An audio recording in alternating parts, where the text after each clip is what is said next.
అయితే మీకు ముఖ్యంగా కార్టూన్స్ వేసే టైం నుండి మీ జర్నీ మాట్లాడుకుంటున్నాం కాబట్టి అప్పట్లో మీకు ఎక్కువగా మంచితనం, హ్యూమన్ వాల్యూస్ అవి ప్రజెంట్ చేసే తత్వంలోనే కార్టూన్స్ కానివ్వండి అన్నీ ఉండేవి.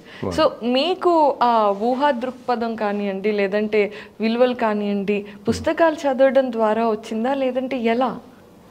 అది ఇన్బిల్ట్ తల్లి, అది మనకి తెలియదు. మనం సంస్కారాలు అనేవి, మన మంచితనం, ఈ సంస్కారం అనేది ఇది జన్మజన్మల నుంచి వస్తుంటుంది మనకి. అది మనం చాలామంది మన వాళ్ళు అంటారు, సాధారణంగా చెప్పేది ఏంటంటే తరాల నుంచి, పెద్ద తరాల నుంచి, పెద్దవాళ్ళ దగ్గర నుంచి మన సంస్కారం అందిపుచ్చుకుంటాము, పిల్లలకి సంస్కారం అంటాం కదా. అది కొంతదాకానే. ఎందుకంటే మనం చూడండి, ఒకటే కడుపున పుట్టిన పిల్లలు కూడా నలుగురు 4 విధాలుగా గ్రో అవుతారు. నలుగురికి ఒకే సంస్కారం ఉంటుందా? ఉండదు. మరి పూర్తిగా మన పైతరం నుంచే రావాలి అంటే నలుగురికి సంస్కారం ఉండాలి. ఒకే సంస్కారంలో పెరగాలి కదా. ఒకే పరిస్థితుల్లో పెరిగిన వాళ్ళు, ఒకే జీవన విధానంలో ఉండి, ఒకే కుటుంబంలో ఒకే తల్లిదండ్రులు పుట్టిన వాళ్ళు, వాటి ఒకళ్ళు ఒకలా ఉంటారు, ఇంకో సంస్కారం ఇంకోటి. సో ఈ మన సంస్కారం కానీ, మన ఆలోచనలు, మన విచక్షణ జ్ఞానం, మన మంచి చెడు ఏం డిఫరెన్షియేట్ చేస్తాం, మన థాట్, ఇవన్నీ ఏంటంటే మనం జన్మల నుంచే మోసుకొస్తాం. ఇంతకుముందు జన్మలు ఎక్కడి నుంచో మనం చేసుకున్న మంచి పనులు, మంచితనం, మన అవే ఆలోచనలు ఈ జన్మలో కూడా కంటిన్యూ అవుతాయి. తల్లిదండ్రుల నుంచి చూడటం వల్ల కొంచెం నేర్చుకుంటాం, కానీ ఇది బై బర్త్ వచ్చేవి, ఆ సోల్ని అంటుకునే వస్తాయి. అందుకనే ఒకటే వాతావరణంలో పెరిగిన వాళ్ళు మనం చూస్తాం. ఒకతను ఎంతో క్రిమినల్ అయిపోయిన వాడు, రెండో వాడేమో ఎంతో భగవంతుడు, గొప్ప వ్యక్తి అయిన వాడు, సమాజానికి ఎంతో చేసేవాడు తయారవుతాడు. అది సో అది ఆ సోల్ యొక్క సంస్కారం అన్నమాట. సో ఈ మంచితనం అనటం అనేది, ఈ లక్షణాలు, ఇవన్నీ నాకు చిన్నప్పటి నుంచి అలా ఉన్నాయి. నేను ప్రత్యేకంగా ఇలా ఉండాలి అని ఇప్పటికీ నేను అనుకోను.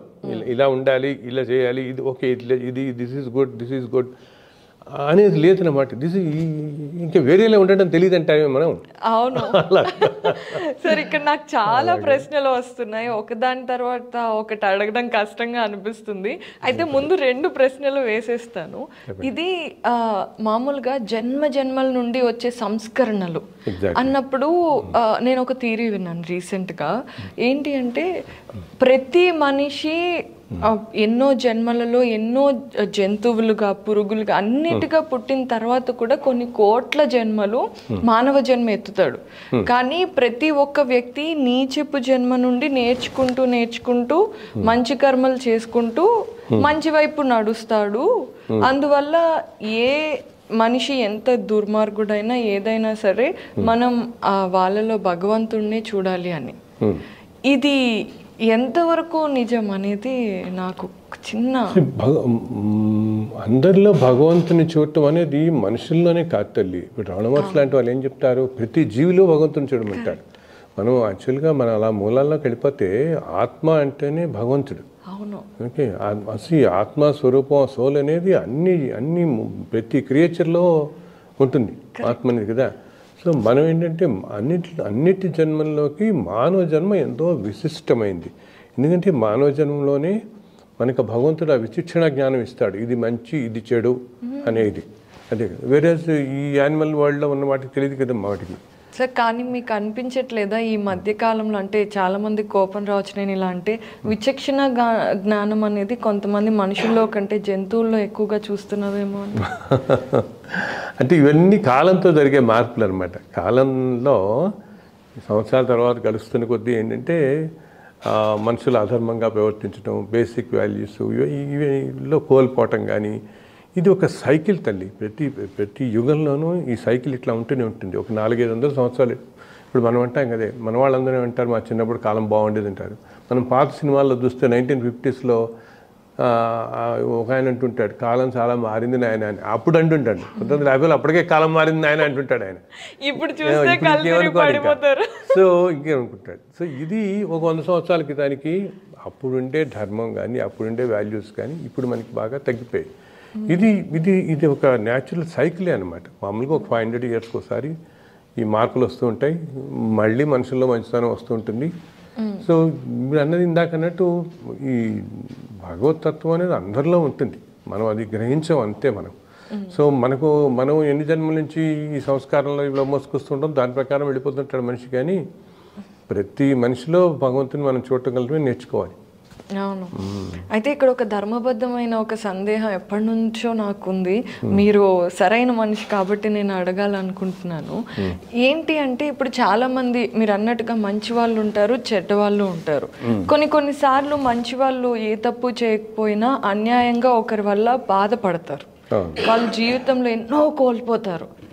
అలాంటి సమయంలో కూడా మనం వాళ్ళకి చెడు జరగాలని కానీ ఏమి అనుకోకపోయినా జస్టిస్ జరగాలి అనేది ఒక థాట్ ఉంటుంది. ఆ థాట్ అనేది ఉంటుంది కరెక్టే. ఒకటి కర్మ అనేది ఖచ్చితంగా ఏది మనం చేసే తప్పుకి మంచికి ఫలితాన్ని అనుభవించాలి అని అంటాం కదా. కానీ చూస్తుంటే కొద్దీ మంచివాడు బాధపడుతూనే ఉన్నాడు, వాళ్ళని బాధ పెట్టిన వాళ్ళు పైకి వెళ్తూనే ఉన్నారు అనేది చాలా ఎక్కువగా ఉంటుంది. సో నిజంగా కర్మ అంటే ఇది జరుగుతుందా, జస్టిస్ అనేది వస్తుందా అనేది ఒక క్వశ్చన్. జస్టిస్ రావాలి అనుకోవడం వస్తుంది. అదేంటంటే మనకి ఈ జన్మలో మనకు కనపడకపోవచ్చు, జస్టిస్ అనేది తప్పకుండా వస్తుంది. మనకేంటి ఈ జన్మలో మన కంటికి ఇప్పుడు కనపడదు. మనం ఏం చేస్తాం, మనం ఏదైనా విషయాన్ని ఇప్పుడు మనం ఈ ఫ్రేమ్వర్క్లో ఇప్పుడు చూస్తున్నది బట్టి అనుకుంటాం కదా. ఈ జన్మలో వీడు ఇట్లా ఉన్నాడు, ఇంత అన్యాయాలు చేస్తున్నా ఇంత అనుభవిస్తున్నాడు, ఈ మనిషి ఏమో ఇంత ధర్మంగా ఉన్నా ఇన్ని కష్టాలు పడుతున్నాడు, ఇదేంటి ఈ జన్మలోనే చూస్తున్నాం. కానీ లైఫ్ సోల్ ట్రావెల్ అనేది వెరీ బ్రాడ్ స్పెక్ట్రమ్, వేల కోట్ల జన్మల నుంచి. సో ఈరోజు ఇంత భోగభాగ్యాలు అనుభవిస్తున్న మనిషి ఇంతకుముందు జన్మల్లో ఎంతో పుణ్యం చేసుకుని ఉంటాడు, ఎంతో పుణ్యం చేసుకుని ఉన్నాడు. కాబట్టి పాప పుణ్యాలు రెండూ చేసుకుని ఉంటాడు. సో ఆ పుణ్యం అంతా ఇప్పుడు అనుభవిస్తున్నాడు మనిషి. సో ఈ పాపం అనిపించే టైము వస్తుంది, కానీ మన కంటికి కనపడుతుంది పుణ్యం అనిపిస్తున్న టైమే కదా. మనం ఇంత బ్రాడ్గా ఆలోచించాం కదా, మనం అనుకోం. మన కంటికి కనపడేది మనం చూస్తాం. బికాస్ ఇంత స్పెక్ట్రంలో ఊహించుకుని చేసుకోవటం అనేది చాలా కష్టం. సామాన్యంగా మనకి అర్థం చేసుకుని కష్టం కాబట్టి మనం ఇమ్మీడియట్గా అనుకుంటాం. అందుకని నేను ఎప్పుడు అంటాను, మనం ఎప్పుడు జడ్జిమెంటల్గా ఉండకూడదు తల్లి ఏ విషయంలోనూ కూడా. బికాస్ మనకి తెలిసింది మన కంటికి కనపడేది, మనం ఇప్పుడు చూస్తున్నది, మన ఎమోషన్స్ కూడా ప్లే చేస్తాయి. ఒకటే ఇన్సిడెంట్ని నలుగురు 4 రకాలుగా చూస్తారు.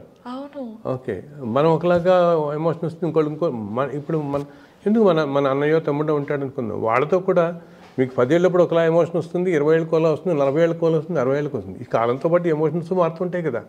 సో అంటే ఏంటి, ఏది కూడా మనం జడ్జిమెంటల్గా ఉండకూడదు. ఇప్పుడు ఈ జన్మలో వాడు మన తమ్ముడు అన్నయ్య అన్నంత మాత్రాన మనం ఇలాగే ఉండాలి అనుకుంటే ఇట్లా మనం ఏదో జన్మల్లో బంధం ఎక్కడో ఉన్న రుణం వల్ల వాళ్ళు మనకి ఇప్పుడు మనతో పాటు అన్నయ్య తమ్ముడో పుడతారు. సో దాని ప్రకారమే అతని నడవడిక కూడా ఉంటుంది. ఓకే, అతను మనతో మంచిగా ఉంటున్నాడా, మధ్యలో ఎందుకు ఏదైనా మన ఇద్దరి మధ్య ఈ ప్రాబ్లమ్స్ వస్తున్నాయి, ఇట్లాగనమాట. ఇవన్నీ పూర్వజన్మల వాసన వల్ల మనుషులు మంచిగా కలుగుతాయి మనకి. కానీ నేననేది ఎప్పుడు కూడా, అందుకని మీరనే మంచితనం ఎంతో గొప్ప భేద పండితుల ఇళ్లలో పుట్టిన మహానుభావులు కానీ పిల్లలు కానీ, కొంతమంది పిల్లలు ఎందుకు చెడు మార్గాలు పడుతున్నారు, మరి కేవలం వంశపారంపర్యంగానే పూర్తిగా రావాలంటే వీళ్ళందరూ అద్భుతంగా ఉండాలి కదా. సో ఏ సోల్ ట్రావెల్ వాళ్ళదే మళ్ళీ అంతే. సో వాళ్ళకున్న పూర్వజన్మలు దాన్ని బట్టి వాళ్ళ భర్త ఇక్కడ తీసుకుని అది ఆ జీవి ఎలా ఎదగాలో అలా ఎదుగుతూ పోతుంటే ఈ టైంలో వీళ్ళ కలవాలి, ఈ టైంలో వీళ్ళ కలవాలి, ఈ విధంగా జీవితం కలవాలి, మళ్ళీ నెక్స్ట్ జన్మలోకి నెక్స్ట్ వెళ్ళిపోతారు వీళ్ళు. Right, it's a vast subject. మనం మాట్లాడుకుంటూ చాలా బ్రాడ్ స్పెక్ట్రమ్ అన్నమాట, బ్రాడ్ స్పెక్ట్రమ్. అది గబుక్కుని మనం సింపుల్గా విజువలైజ్ చేసుకోవడం కూడా మనకి చాలా కష్టం అవుతుంది. చాలా నిజమే. అంటే ఆ జర్నీ ఆర్ ఒక చిన్న ఎక్స్పీరియన్స్ అయినా ఉన్నప్పుడు ఏమవుతుందంటే మనం ఈక్వల్గా ఒక సెకండ్ వస్తుంది ఆ థాట్ అంతా ఒకళ్ళే కదా అని, కానీ వెంటనే మళ్ళీ మనకి లేదు అక్కడ అలా జరిగింది ఇది అన్యాయం అందులో పడిపోతూ ఉంటాము. నిజమే. సో మళ్ళీ మాయ కప్పిస్తుంది అంటుంటారు కదా. అవును. సో మళ్ళీ బికాస్ మనం ఏంటంటే తల్లి ఎనీథింగ్ మన తెల్లారేస్తే మనకి రోజు నిత్య జీవితంలో ఎంతోమందిని కలుస్తాం, ఎన్నో సంఘటనలు అవుతుంటాయి, ఎన్నో ఎక్స్పీరియన్సెస్ అవుతాయి కదా. సో ప్రతి ఎక్స్పీరియన్స్ ప్రతి దానికి కూడా ఇప్పుడు మీరు అన్నట్టే ఇందాక ఎవరో ఒకరు బాగా సంపాదించేస్తున్నాడు, ఏమిటి వీడు నాకంటే చాలా తక్కువ చదువుకున్నాడు, ఇంత పైకి వెళ్ళిపోతున్నాడు, నేనేమో ఒక్కసారి చూస్తాం ఒకే రంగంలో ఈక్వల్లీ చదువుకుని ఈక్వల్లీ వచ్చినా కూడా ఒకళ్ళు ఎంతో హై వాల్యూ పొజిషన్స్కి వెళ్ళిపోతారు, ఒకళ్ళు కొంచెం పొజిషన్స్లో ఉంటారు.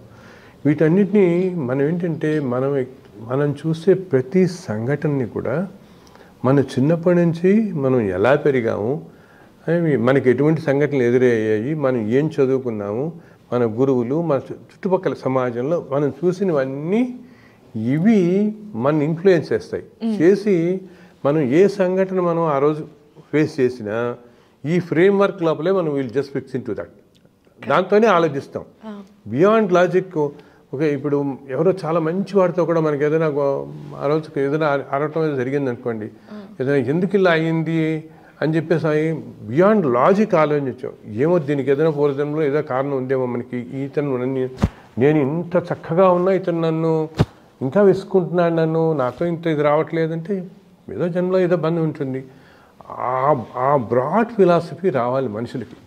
అప్పుడు ఏంటంటే ఈ ఎమోషన్స్, నెగిటివ్ ఎమోషన్స్ రాకుండా ఉంటాయి. నెగిటివ్ ఎమోషన్స్ రాకుండా జడ్జిమెంటల్, నేను అందరితో చెప్తాను, ఎప్పుడు జడ్జిమెంటల్గా ఉండద్దు. బికాజ్ అసలు జడ్జి అనేవాడు పైన ఉన్నవాడు. మనం చేసే జడ్జిమెంట్స్ అన్నీ కూడా మన ఎమోషన్స్తో చేస్తాం.